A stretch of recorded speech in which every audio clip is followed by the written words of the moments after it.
Bom dia, boa tarde, boa noite, boa madrugada a você que está vendo esse vídeo nesse momento. Meu nome é Robson Rocha e você está no Conversas no Caminho.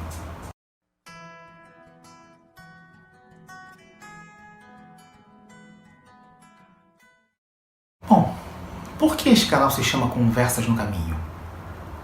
Porque a vida é uma caminhada. Não sei quem diz, é a palavra de Deus. Deus caminhou com Adão pelo jardim. Deus caminhou com Enoque até que para si o tomou. Deus caminhou com Abraão levando-o à terra prometida. Mais tarde, bem mais tarde, Deus caminhou com o seu povo, os filhos de Abraão, os filhos de Jacó, guiados por Moisés, de volta para a terra prometida. Deus tem caminhado com o seu povo ao longo de todos esses milênios. E por fim, Ele enviou o seu Filho, Jesus Cristo, o Emanuel prometido em Isaías, que significa Deus conosco. E Ele caminhou conosco. Ele caminhou com seus discípulos pela Galileia, pela Judéia, ensinando o Evangelho do Reino, pregando para que arrependêssemos e crescêssemos no Evangelho, para que vivêssemos uma nova vida com Ele. A vida cristã é uma caminhada. Apóstolo Paulo comparou a uma peregrinação, ao tempo da nossa peregrinação. E ao longo dessa jornada, dessa caminhada, nós aprendemos mais acerca de nós mesmos, acerca de Deus e do que Deus espera de nós, desde que meditemos na Sua Palavra e tenhamos a Cristo e ao Espírito Santo morando em nossos corações. Então eu queria convidar vocês para uma série de vídeos sobre como entender, compreender e interpretar melhor a Palavra de Deus. Queria convidar a vocês a conhecer melhor o que significa cada livro da Bíblia, como ele foi escrito, por que ele foi escrito, como deve ser interpretado. Não segundo linhas determinadas pela doutrina da igreja A, B ou C, mas um conceito mais amplo que possa ser útil a todos os cristãos de qualquer linha denominacional. Porque o objetivo aqui não é pregar a ideologia de uma igreja, mas ensinar cada um de nós a ler melhor a Bíblia, independente de qual seja a corrente doutrinária que se pertence, porque a Bíblia é para todos. E com base nisso, eu pretendo compartilhar o pouco que eu sei, com a minha formação em publicidade e propaganda, que é uma área da comunicação social, com a minha formação em teologia, para que possamos juntos caminharmos e aprendermos uns com os outros acerca da Palavra de Deus. Eu estou aqui disposto a oferecer aquilo que eu sei, o pouco que eu sei, para ajudar a cada um de vocês a ler e compreender melhor a Palavra de Deus. Vamos caminhar?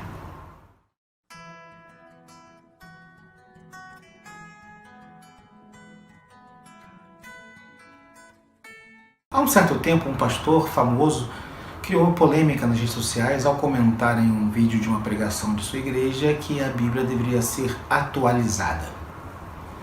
De fato, esse é um assunto muito complicado de se tratar, porque a Bíblia é a palavra de Deus. Como assim a Bíblia precisa ser atualizada? Em que sentido?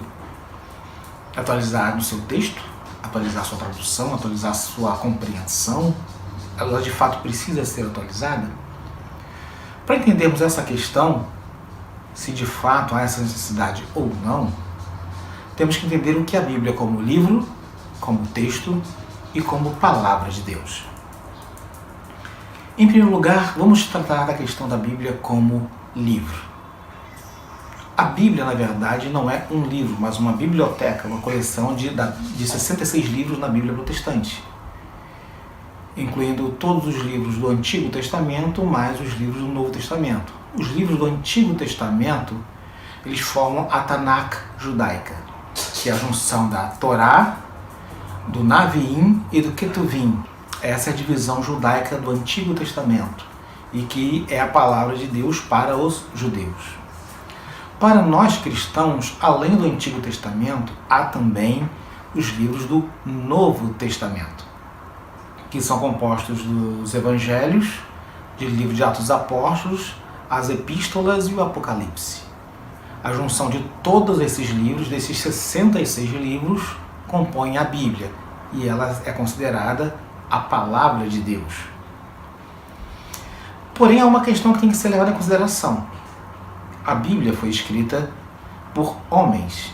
Sim, ela é inspirada por Deus, mas foi escrita por pessoas. Isso não quer dizer que ela foi psicografada. A pessoa não perdeu sua capacidade de compreensão, de raciocínio, não foi apenas um boneco que escrevia o que outra mente editava. Não foi assim. A Bíblia é a produção intelectual de diversas pessoas, e algumas dessas pessoas nós não sabemos quais são. Mas percebemos pelo texto bíblico, pela inspiração do Espírito Santo, de que são textos inspirados por Deus. Elas foram escritas por pessoas, na linguagem dessas pessoas, para ser lidas pelas pessoas da sua época, mas inspiradas por Deus para serem úteis para as pessoas de qualquer época, língua ou nação.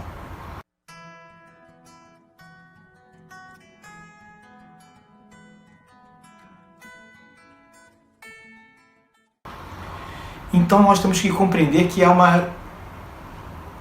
um trabalho em parceria aí.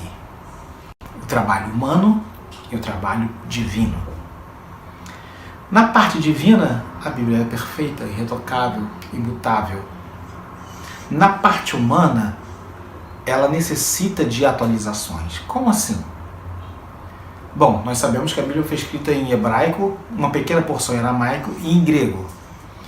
Para ser compreendida no Brasil, ela precisa de um determinado tipo de atualização que se chama tradução, ser traduzida para a língua portuguesa. Mas a língua portuguesa ela é dinâmica, ela muda conforme o tempo, assim como todas as línguas. O nosso português de hoje não é o mesmo do século XIX. Minha filha tem dificuldade de ler livros de Machado de Assis porque os termos e palavras e construções verbais que lá estão não se usam mais. E a Bíblia foi traduzida para o português, na Bíblia protestante, por João Ferreira de Almeida no distante século XVII, usando o português da época do século XVII. Por isso nós vemos nela palavras como alparcas em vez de sandálias. Por isso nós vemos cães em vez de cabelo grisalho. Então há necessidade de uma atualização do texto traduzido para que se continue sendo compreensível pelas gerações subsequentes, porque a língua é dinâmica.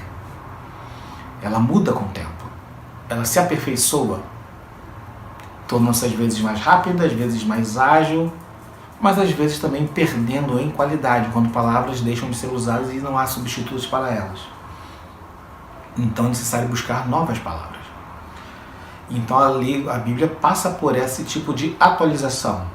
Por exemplo, existe a Bíblia na versão Almeida Revista e Corrigida, Almeida Revista e Atualizada, Nova Versão Internacional, Nova Versão Transformadora, Nova Versão Atualizada e a Bíblia Nova Tradução da Linguagem de Hoje e diversas outras versões. Cada uma delas buscando trazer novas luzes acerca do texto bíblico. Então, de fato, a Bíblia, como texto gramatical, como livro, como literatura, às vezes precisa passar por atualizações, mas não como palavra de Deus. Isso é algo natural que tem acontecido em todas as línguas. Também acontece no inglês. A clássica versão King James, a ESV e diversas outras versões de texto na língua de Shakespeare. É importante deixar claro que essas traduções não têm a função de deturpar o texto bíblico. Ao contrário, tem a função de deixá-la mais clara para o leitor. Porém, cada tipo de leitura exige um tipo de tradução diferente. Não existe tradução perfeita ou ideal para todo tipo de leitura.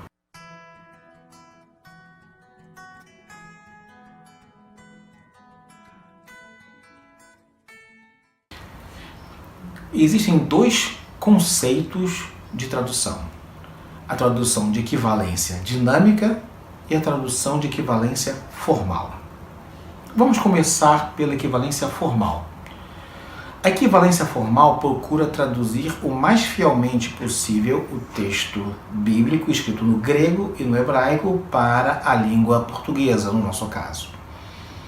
Então isso é bom, não é? Depende. Quando queremos dizer com tradução mais fiel possível, queremos dizer que muitas vezes procura se manter fiel à construção verbal do texto em hebraico e grego, ao tipo de uso de palavras em hebraico e grego que não fazem tanto sentido assim em português. Para quem viu os filmes da série Star Wars, percebem isso quando pegam a fala do Luke Skywalker e a fala do Yoda. A fala do Yoda, ele muda a construção das palavras, colocando às vezes o objeto direto na frente do verbo e deixando mais complicado para se entender. Por exemplo, confiar na força precisa você, Luke Skywalker. Essa é a fala do Yoda. Uma fala normal para a nossa compreensão seria: você precisa confiar na força, Luke Skywalker. Então, trazendo para a nossa realidade, a equivalência formal, ela procura manter esse jeito Yoda de falar, que está presente no grego e no hebraico, porque são construções linguísticas e gramaticais diferentes do português. Isso, por exemplo, também acontece do inglês para o português. No português, é comum nós colocarmos o adjetivo depois do substantivo. Por exemplo, carro velho. No inglês é o oposto, old car. Se formos traduzir pela equivalência formal, nós colocaremos velho carro, uma frase em português. Mas para uma melhor compreensão do nosso leitor, nós colocamos carro velho.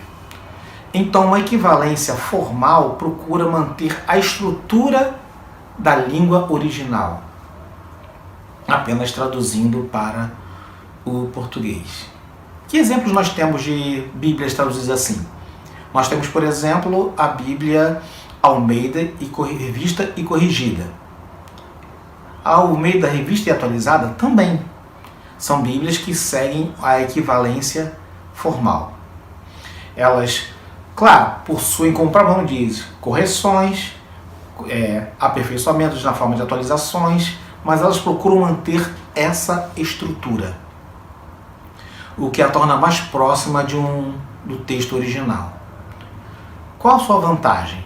Para quem quer fazer um estudo bíblico mais próximo do que o autor escreveu, você mantém a riqueza da beleza literária do texto original, especialmente num texto poético, por exemplo, ou mesmo para fazer uma análise de um estudo mais detalhado de um texto profético. Porém, a nossa compreensão para o uso diário é um pouco mais complicada nesse tipo de tradução. Por isso existe um outro tipo de tradução que é chamado de equivalência dinâmica. Na equivalência dinâmica, procura-se traduzir as palavras de fato, mas além de buscar palavras mais do nosso contexto atual, também procura-se traduzir a frase dentro da nossa forma de pensar de hoje da língua portuguesa. Então, mais do importante do que traduzir palavra por palavra, procura-se traduzir a ideia que lá está escrito. E com isso tornando a compreensão mais fácil.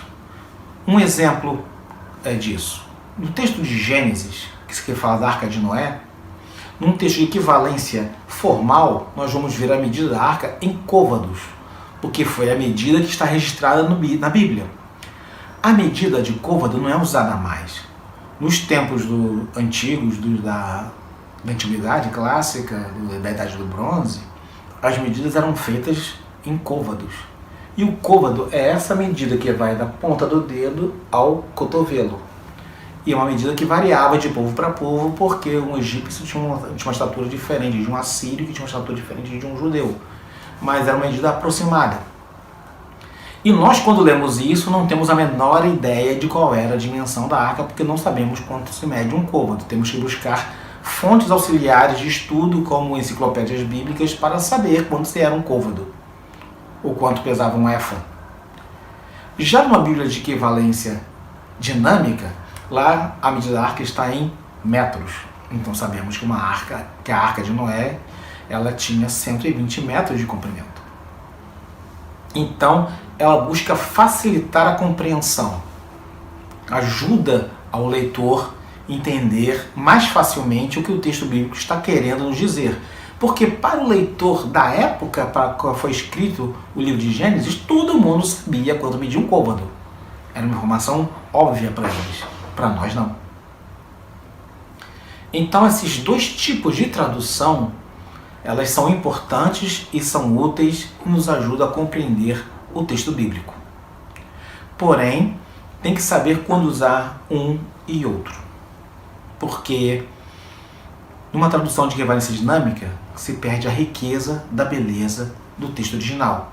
E aí algumas pérolas escondidas do texto não vão conseguir ser escavadas. Por outro lado, num texto de equivalência formal, se perde a clareza do significado desse texto para os dias de hoje. E aí se perde também a sua compreensão prática. Então não existe uma tradução melhor ou pior. As duas se complementam. O ideal é que o cristão tenha uma Bíblia de uma e de outra. Que Bíblias seriam de equivalência dinâmica? As mais famosas são a NVI, Nova Versão Internacional, NVT, a Nova Versão Transformadora, a Nova Tradução da Linguagem de Hoje. Existe um terceiro grupo que não é tradução, mas é chamado de paráfrase, que é uma Bíblia recontada, como, por exemplo, a Bíblia A Mensagem ou a Bíblia Viva. Ela facilita muito a vida de novos convertidos, mas não se é considerado como um texto bíblico pleno, porque é um texto bíblico recontado segundo a opinião do autor que o escreveu.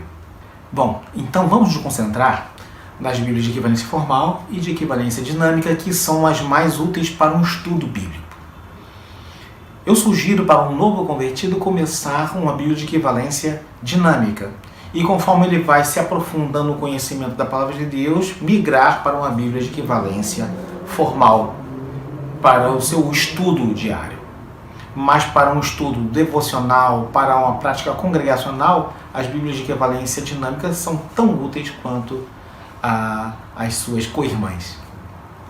Isso era o que eu queria dizer nesse primeiro momento acerca desses dois tipos de tradução. A sua importância, a sua relevância, deixar claro que não existe melhor nem pior. Mas é muito importante entendermos que a Bíblia ela é a palavra de Deus. Não devemos buscar atualizar o seu significado. A melhor forma de se entender a Bíblia é buscando entender o que Deus quis dizer com ela no seu original. E ver de que forma podemos aplicar o seu significado original nos nossos dias de hoje. Nisso existem dois conceitos muito importantes.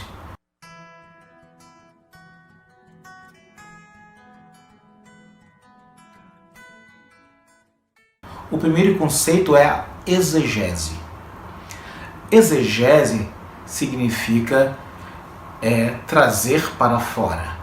Eu buscar ou compreender o significado do texto bíblico, no que ele quis dizer para o leitor da sua época. O que o autor do texto bíblico quis dizer. O que Mateus quis dizer para os seus leitores do século I quando escreveu o seu evangelho. O que Isaías quis dizer quando escreveu para os seus leitores no século VII a.C. Entender o significado do texto, como ele foi escrito, para quem foi escrito, na época em que foi escrito, nos ajuda a ver quais os pontos de contato que temos nesse texto para nós, hoje, no século XXI, no nosso país. Então a exegese procura fazer isso, compreender o texto bíblico na sua origem. E ela usa de ferramentas, aparatos para isso. Ferramentas que nos permitem conhecer a história do povo na qual ela foi escrita, a história do autor para a qual ela foi escrita, a história da língua para a qual ela foi escrita. Todo esse contexto nos ajuda a compreender o que o autor quis dizer. Com base nessas ferramentas históricas, linguísticas, gramaticais, nós podemos entender melhor o texto bíblico. E aí, a partir disso, nós podemos passar a usar para uma outra ferramenta que se chama hermenêutica. Que ela tinha no início um significado semelhante à exegese, hoje em dia já se trabalha mais com o conceito da hermenêutica como trazer o que aquele texto quis dizer no passado para nós hoje. Que lições aquele texto pode trazer para a minha vida hoje?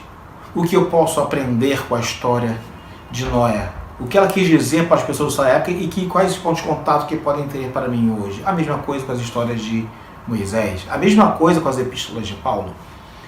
A hermenêutica, ela traz esta aplicação do texto bíblico escrito para pessoas de 2.000, 3.000 anos atrás para nós hoje. Em nenhum desses dois casos há a necessidade de atualização do texto bíblico. Ao contrário, o objetivo é de aprofundamento no significado original do texto bíblico para que ele possa ser aplicado a nós hoje, para que ele não possa ser deturpado dos seus conceitos para se conformar ao mundo de hoje. Porque nós, como cristãos, não podemos nos conformar a esse mundo e tampouco podemos conformar o texto bíblico ao mundo de hoje, porque o mundo de hoje passa, como o mundo de ontem passou e o mundo de amanhã passará, mas a Bíblia permanece a mesma. Então nós temos que usar a Bíblia para ler o mundo à nossa volta. Jamais usar o mundo para ler a Bíblia.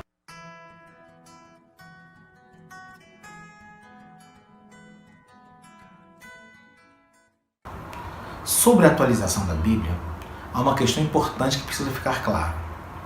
Sim, há fatos e questões em que a sua compreensão foi atualizada, especialmente a sua aplicação, mas seus princípios continuam valendo. Como assim? A Bíblia, como toda a palavra de Deus. O Pentateuco contém a lei de Deus para o povo judeu e muitas dessas leis são aplicadas a nós até hoje. Por exemplo, pecado continua sendo pecado. Um exemplo, adultério continua sendo pecado. Idolatria continua sendo pecado. Assassinato continua sendo pecado. Mas o cumprimento dessa lei na forma de sanções a quem cometeu esses crimes e esses pecados não é mais o mesmo. Nem aqui e nem em Israel. Por exemplo, quem comete o crime de adultério hoje em dia não é mais apedrejado em praça pública como era nos tempos de Cristo, nem aqui e nem em Israel. Porque embora o princípio continue valendo, adultério é pecado, a aplicação da lei hoje em dia segue outros princípios, especialmente porque após Cristo nós não temos mais esse tipo de aplicação. O próprio Cristo deu exemplo no caso da mulher adúltera. Assassinato continua sendo pecado. Só que além de ser um pecado, ele é um crime. E cada país tem sua própria forma de conduzir a punição de quem cometeu este crime. Nós temos que compreender que há leis que são princípios gerais para toda a humanidade, há leis que são cerimoniais específicas para o povo de Israel no seu contexto da sua relação com Deus, e há leis que se aplicam unicamente à vida de Israel na sua prática como nação em Canaã. Como, por exemplo, as cidades de refúgio. Hoje em dia esse conceito não existe mais em Israel. As leis sacrificiais não existem mais em Israel porque não existe mais templo. Mesmo que existisse o templo, para todo aquele, judeu ou não judeu, que recebeu a Jesus Cristo como Senhor e Salvador de sua vida pelo supremo sacrifício definitivo na cruz do Calvário, não há mais sacrifício no templo. Então, a lei não foi abolida, mas muitas de suas práticas foram. Houve uma atualização das práticas, tanto em Israel, tanto em judeus, tanto para nós cristãos. Então isso tem que ficar claro. Há uma atualização de práticas, jamais de princípio. O que era pecado continua sendo pecado. O pecado causa uma pena de morte na nossa alma, que é a separação de Deus. E essa pena ela é revogada por meio da entrega a Cristo, que praticou o supremo sacrifício de se entregar por si mesmo por nós. Mas o princípio permanece. Então é importante compreendermos isso. A Bíblia ela é a palavra de Deus. Foi escrita por homens. Há limitações na compreensão do que esses homens escreveram devido às barreiras linguísticas e temporais e históricas. O trabalho da exegese e da hermenêutica procura resgatar esses princípios, eliminando essas barreiras dentro do que for possível. Mas a Bíblia é palavra de Deus. E como palavra de Deus, seus princípios são imutáveis. Ela é a nossa regra de fé e de prática. E usamos essas ferramentas da exegese, da hermenêutica, dos estudos para podermos compreendê-la melhor. Há livros para nos ajudar, há comentários bíblicos para nos ajudar, há ferramentas exegéticas e hermenêuticas para nos ajudar a compreendê-la melhor, para melhor aplicarmos na nossa vida. Porque as palavras de Jesus não hão de passar.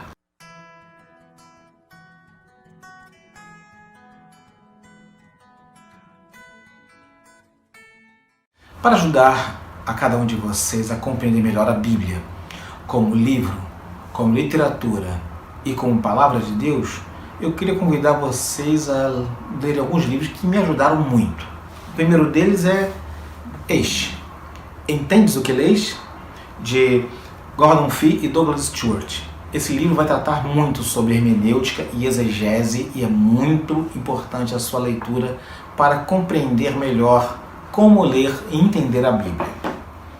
Outro livro fundamental é este aqui, A Origem da Bíblia, de Philip Wesley Comfort. Esse livro vai contar a história dela, como ela foi escrita, como chegou aos dias de hoje, quais são os significados, quais as principais linhas de interpretação dela. Também é um livro muito importante para compreendermos a Bíblia como livro, como literatura e como palavra de Deus. Por fim, queria sugerir também a leitura deste livro aqui, Hermenêutica Fácil e Descomplicada, de Esdras Costa Bento, meu amigo, que é um livro muito bom, muito necessário para compreendermos o passo a passo de entender a Bíblia como mensagem, como palavra de Deus e como aplicá-la. Eu creio que a leitura desses 3 livros podem ajudar muito vocês a entender o que é a Bíblia e como lê-la de uma forma mais profunda. Bom, o que eu tinha para conversar com vocês nesse momento era isso. No futuro faremos novos vídeos sobre a Bíblia, sobre cada livro dela, sobre como lê-la e interpretá-la. Espero que vocês tenham gostado. Eu, pelo menos, gostei bastante de trocar esses momentos com vocês. Se gostaram, cliquem em gostei. Tem lógica isso, né?